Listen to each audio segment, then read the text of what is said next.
चरणों में नमन करते हुए, प्रणाम करते हुए आए हुए सभी भक्तों को, जो सिरसा से, आसपास से, बहुत दूर से आए हुए सभी मेरी मातृशक्ति, माँ, बहनें, भाई, सभी को कांडा परिवार की तरफ से सभी के चरणों में सादर वंदन प्रणाम। इस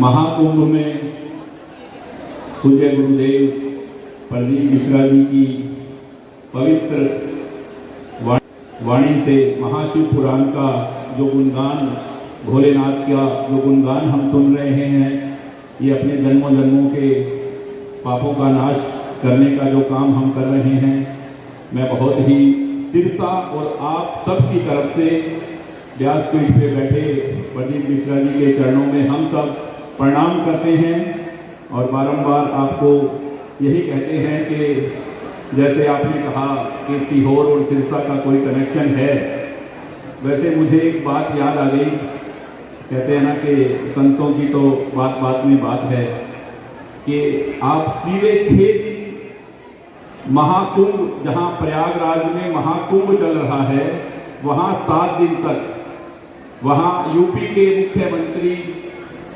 आदित्य योगीनाथ जी ने इनसे महाकुंभ में उस त्रिवेणी के संगम पर भगवान शिव की इस महापुराण का गुणगान जो आपने उनके कहने पे किया कि एक तो लोगों को पवित्र संगम में डुबकी लगाने का अवसर मिला, एक इस महाशिव पुराण की गंगा में जो आपने डुबकी लगाई, और 16 तारीख को वहां से जैसे ही आपने प्रोग्राम समापन किया 17 तारीख को, क्योंकि लगातार इस महाकुंभ में आप सिरसा को आपने जोड़ा, 17 तारीख से आपने यहाँ सिरसा वालों को उस महाकुंभ में डुबकी लगवानी जो शुरू की। जहां तक मेरी आवाज जा रहे हैं, हम सभी आपके बहुत बहुत आभारी हैं और मेरी आपसे एक प्रार्थना है कि सब बहुत ध्यान से और शांति से और इसका गुणगान सुने। मैं कुंभ के बारे में एक बात कहूँगा, छोटी सी 1 मिनट की, कि इस कुंभ के अंदर एक बार सभी लोग जैसे नहाते हैं कुंभ में तो अपने पाप धोने जाते हैं। सिरसा से भी बहुत लोग गए होंगे, बहुत लोग रह गए होंगे जो कुंभ में नहीं गए। ऐसे ही एक बार नंद गांव में नंद बाबा ने अपने साथियों के साथ विचार बना लिया कि कुंभ में चलते हैं। प्रयागराज में कुंभ लगा हुआ था, महाकुंभ।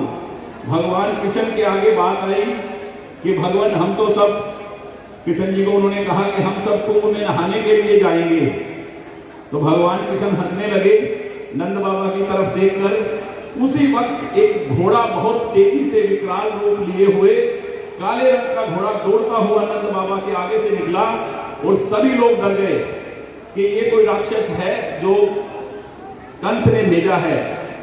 पर थोड़ी देर में वो उस पवित्र मथुरा की, पवित्र नंदगांव की रेत में लोट पलोट होने लगा और उसका रूप स्वर्ण में हो गया।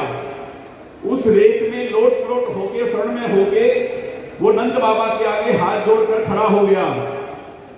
नंद बाबा ने पूछा, आप कौन हैं महाराज? तो उन्होंने कहा कि मैं प्रयागराज हूं। कुंभ में जो लोग डुबकी लगा के जाते हैं, अपना पाप धोकर जाते हैं, उससे मेरा रंग काला पड़ गया। तो मैं जब भी महाकुंभ लगता है उसके बाद में नंदगांव में आकर गोप गोपियों के दर्शन करके यहाँ की रंगभूमि में मैं लोट पलोट होकर अपना स्वरूप वापस प्राप्त करता हूँ। तो कुंभ ने भी वहां जाकर उस धरती पे लोट पलोट होकर अपना वापस रूप पाया।